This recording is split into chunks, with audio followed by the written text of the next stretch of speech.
Na parang, diba, tungkol lang ba talaga to sa pustahan?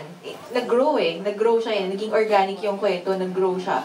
And it went beyond just yung the bet. Diba? Yun, tungkol siya sa pagmamahal, just the way. Oh! Yes, to Miss Carmi naman po.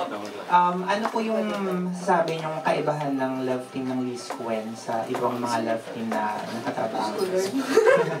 Iba-iba naman, di ba? Parang, as much as iba't ibang tao tayong lahat, iba't iba yung ma-offer ng bawat love team. Ako, really, I feel really sincerely fortunate na nakakatrabaho ko yung mga love teams ngayon ng ABS eh. Kung ano yung na-offer ng iba, iba rin ang na-offer ng Liz Gwen. I'd like to say na, Liza here, she's one of the actresses na young actresses ngayon na parang as a writer, as a creator, dream come true mo siya.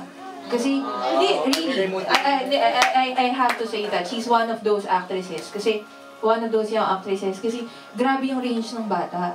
Pag pinanood mo yung kung paano siya mag-perform, lalo ngayon makikita nyo big screen, di ba, magnified. You just look sa mata niya. Grabe, yung range. Ang sarap niyang ipagsulat, ang sarap niyang i-direct. Thank you. Thank you. Liz, sige na, tanongin na rin kita kasi you have to give it to you. Isa ka na sa mga certified big stars namin dito sa ABS-CBN and Stars. How do you feel about all these good things happening from television, you're evading television big time, and now the movies? Nasabi nga, it's gonna be a big hit ito, Just the Way You Are. How do you feel about all these things happening? Siyempre malungkot ka. Actually, para stupid question sa... Okay, go ahead. Overwhelmed po kasi when I entered showbiz, hindi ko naman po ini-expect na ito yung mangyayari. Parang entering showbiz, I didn't want to expect anything. I just wanted to give it a try. I didn't even think na aabot po ako sa magkakaroon ako ng sarili kong show. Parang when I entered, parang, sige, try ko lang. But along the way, nagustuhan ko din po talaga siya. Parang na-inspire ako lalo. Especially working with such great actors and actresses like sila Ate Bea. It parang inspired me to do workshop na mag-Tagalog lessons, especially pag may director ka, tapos parang they tell you kung ano yung kulang sa'yo, kung ano yung kailangan mong matutunan. Yun. And then, nung nag-Forevermore po, mas lalo talaga ako na-inspire. Especially because I found out what works for me and what really helps me. And I also learned how to open myself up because before, parang takot ako to really express how I feel on the inside. And kasi in real life, I'm not the type of person to tell people how I really feel anyway. So, when I was doing Forevermore, I had multiple workshops. And I did a workshop with Ate Ana Fileo, and she told me that it's okay to let people know how you feel. And I guess that's what opened me up more. And yun, Ang sweet ni Liza, tapos hindi annoying yung sweetness niya, Di ba yung mga iba pa sweet, pero siya talagang, you'd listen to her, she's so engaging when you listen to her.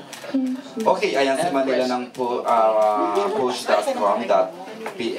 Naku, PH siya. Ayan si Jude muna bago bago si Manila. Ready na si Jude, i-reveal niya ang sarili niya. Miss Carmi,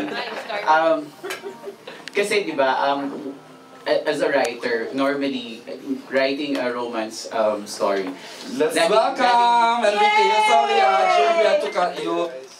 Ayan. Sorry ka na nga, bebe. Ang gwapo. Sorry po, late ako. Yun lang, sorry. Sorry guys. I love you guys. Thank you. Ayan. Bago ka dumating, may tanong si Jude kay Go ahead, Jude. Okay, Miss Carmi. Kasi di ba, normally, ang female, ang strong character. So, if you as a writer, kasi nga, you picked it up from Miss Kim's book.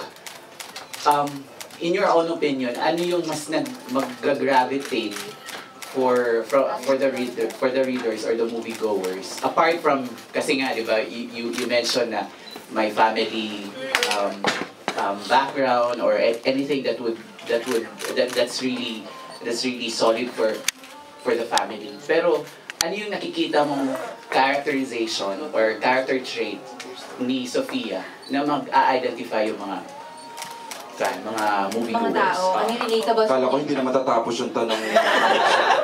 Go ahead, Miss Carmi. Ako, sobrang akong kinakapitan sa kanya. Siguro lahat naman tayo at some point, even now, may takot ka tumaya. Diba? Parang takot ka tumaya sa hindi mo alam. Diba? So, ganun si Sofia. Ako, ang lakas ng kapit ko sa kanya, isang babae na she's been through so much. She's been through so much, kaya alam niya yung cost. Diba? Pag tumaya ka at natalo. So, tataya ka pa ba ulit? Diba? Knowing na ang laki-laki ng pwedeng mawala sa'yo pag tinayaan mo tong taong to.